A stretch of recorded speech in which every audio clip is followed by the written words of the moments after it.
আসসালামু আলাইকুম। সকলকে আমন্ত্রণ আনন্দ টিভি সংবাদে। আপনাদের সঙ্গে আছি আমি শারমিন মনির। রাজধানীর বাজারগুলোতে শাকসবজি সহ বেড়েছে মুরগির মাংসের দাম। কাঁচামরিচের কেজি 100 টাকা, সেই সাথে 50 টাকার নিচে মিলছেই না কোনো প্রকার সবজি। গরু ও খাসির মাংসের দাম স্বাভাবিক থাকলেও বৃদ্ধি পেয়েছে মাছের দাম। মুসামিয়ার প্রতিবেদনে থাকছে বিস্তারিত। ক্যামেরায় ছিলেন শাহিন রেজা। সপ্তাহের ব্যবধানে রাজধানীতে শাকসবজির দাম ঊর্ধ্বগতিতে রয়েছে। 50 টাকার নিচে কোনো প্রকার সবজি পাওয়া যাচ্ছে না। এদিকে কাঁচামরিচের কেজি 100 টাকায় বিক্রি হচ্ছে। পেঁয়াজ, রসুন ও আলুর দাম স্বাভাবিক রয়েছে। কিছু কিছু পটল, তারপরে শাক, এসব দাম বৃদ্ধি হয়েছে। আগের সপ্তাহে আমি নিয়েছি হাফ কেজি 70 টাকা, এই সপ্তাহে বলতেছে 80 টাকা। যে লাউ 40 থেকে 50 টাকা ভালো গিলা, আর ঝিঙ্গা আছে 50-60 টাকা ভালো গিলা। পেঁয়াজ দেশিটা 45 টাকা, এবার দেশি রসুনের লগে আপনার 60 টাকা কেজি, আদা 100 টাকা, বড় রসুন 100 টাকা কেজি। ইলিশ মাছের সরবরাহ থাকায় ইলিশের দাম কিছুটা কমলেও বাড়তি রয়েছে সকল প্রকার মাছের দাম। গরু ও খাসির মাংসের দাম রয়েছে স্বাভাবিক। এদিকে হোটেল রেস্তোরাঁ খুলে দেয় মুরগির মাংসের চাহিদা বাড়ায় 2 থেকে 5 টাকা করে বৃদ্ধি পেয়েছে প্রতি কেজি মুরগির মাংস। ব্রয়লার মুরগি হলো 130 থেকে 135 টাকা, আর সোনালী কক মুরগি যেটা সেটা হলো আপনার 230 টাকা থেকে 235 টাকা। দাম এখন একটু বাড়তি, আগের চেয়ে একটু বাড়তি এখন দাম। একই রকম আছে, একটু কম ইলিশ মাছে। এই সিজনে ভাদ্র মাসে 500 থেকে 550, আর অহন 700 গ্রাম ওজন ইলিশটা বিক্রি করে 750-700 টাকা। অপরদিকে চিনি ও ডাল সহ বৃদ্ধি পেয়েছে তেলের দাম। মানে আপনার সয়াবিনেরও সাপ্লাই নেই, পামেরও সাপ্লাই নেই, সুপারেরও সাপ্লাই নেই। আর 32 টাকা বিক্রি করতেছি, 33 টাকা করলে নেয় না মানুষে। তারপরে চিনির বাজারে বেশি, চিনি 3700 টাকা বস্তা। তারপর আপনার মোটা ডালের কেজিও বেশি, মোটা ডাল 85 টাকা ধরেন। বিদেশ থেকে চাল আমদানি করায় চালের প্রকারভেদে কিছুটা কমলেও দেশীয় মোটা চালের চাহিদা বাড়ায় এ চালের দাম বৃদ্ধি অব্যাহত রয়েছে। এদিকে ক্রেতা বিক্রেতাদের চাহিদাকে সামনে রেখে মিল মালিকরা সিন্ডিকেটের মাধ্যমে বাজার নিয়ন্ত্রণ করছে বলে জানান এই বিক্রেতা। আমাদের দেশি চাল প্রতি বস্তায় আপনার প্রায় 100 টাকা করে কমেছে। সিন্ডিকেটটা আসলে মূলত সিন্ডিকেট করা হলো বড় বড় মেইলাররা, কিন্তু আমাদের মতো ব্যবসায়ীরা তো মেইল মানে এই স্টক করার কিছু না।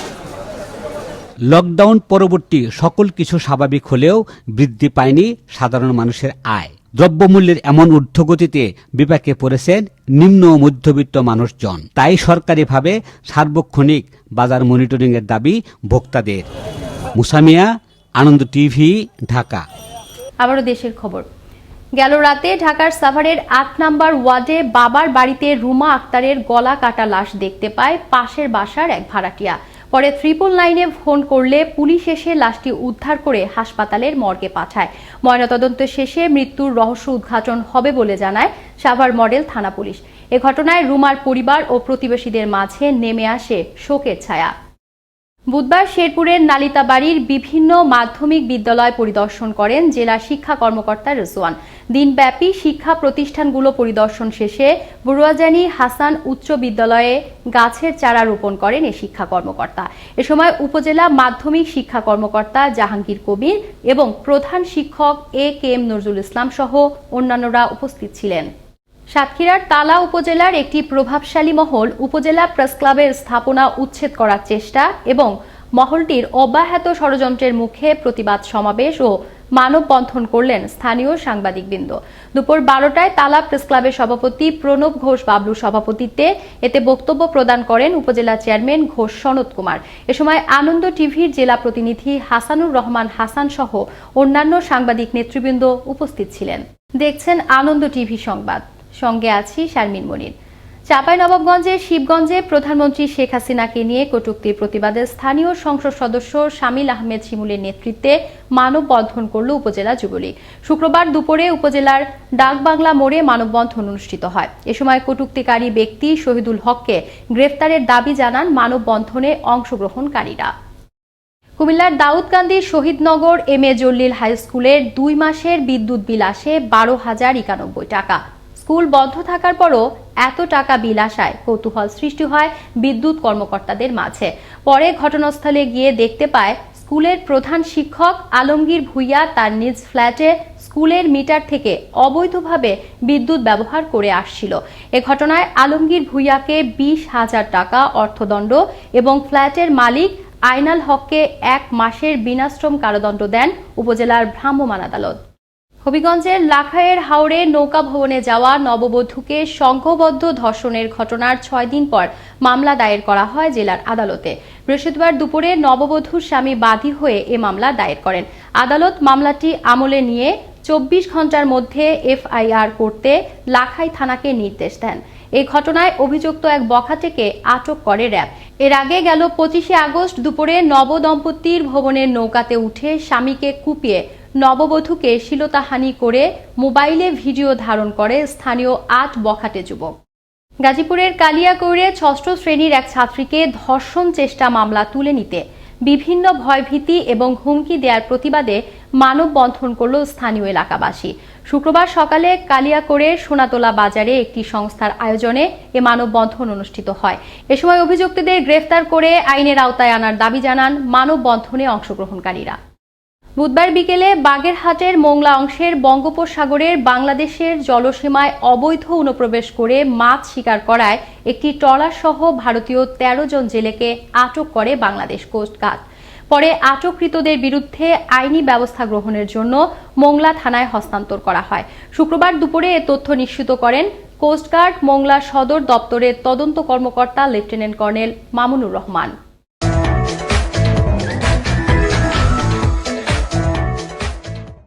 ফরিদপুরের সদরপুর উপজেলার স্থানীয় সরকার প্রকৌশলী অধিদপ্তরের সদরপুর থেকে পেঁয়াজখালী সড়কটি দীর্ঘদিন ধরে রয়েছে বেহাল দশায়। ইতোমধ্যে সড়কটির ঠিকাদারি প্রতিষ্ঠানের মালিককে দুর্নীতির দায়ে আটক করা হলেও এখনও উদ্যোগ নেই সড়কটি সংস্কারের। তবে সংশ্লিষ্ট কর্মকর্তারা বলছেন সংস্কার কাজ রয়েছে প্রক্রিয়াধীন। ফরিদপুর থেকে রাকিবুল ইসলামের তথ্য ভিডিও চিত্রে থাকছে বিস্তারিত।